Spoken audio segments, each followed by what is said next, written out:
And actually, the book is the result of a rabbit hole. I'll tell you very briefly how it even came about because, like most people, I was not aware that we had these Magdalene laundries for sometimes they're called mother and baby homes, sometimes they're called reform schools, but they really are these horrible workhouses for our cast off girls. And I grew up in a town near Buffalo in Western New York until I was 10 years old.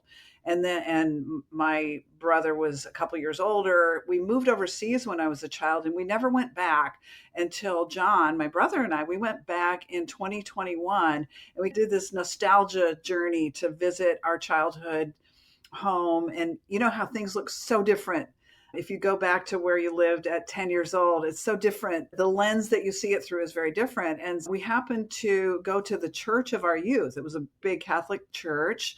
And I suddenly was like assailed with these vivid memories of my brother as an altar boy. And I remembered the time, and I didn't even know that I remembered this until I was standing in front of the church. And I remember the time that his sleeve caught fire when he was an altar There you go. boy. Yeah, he was swinging that incense thurible that's got the coals and the incense in it.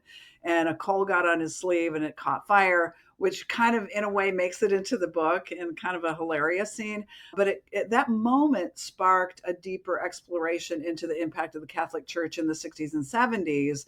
And that was when I went down the rabbit hole. And somehow, and I can't quite remember how, but it led me to a place called a place on 485 Best Street in Buffalo, New York. It's still there. And that's where I discovered this Magdalene Laundry. It's a place where wayward girls are sent to be reformed by strict nuns. And I was really just vaguely aware of the ones in Ireland, but I was pretty shocked to see that they existed throughout the US as well. And so that was my rabbit hole.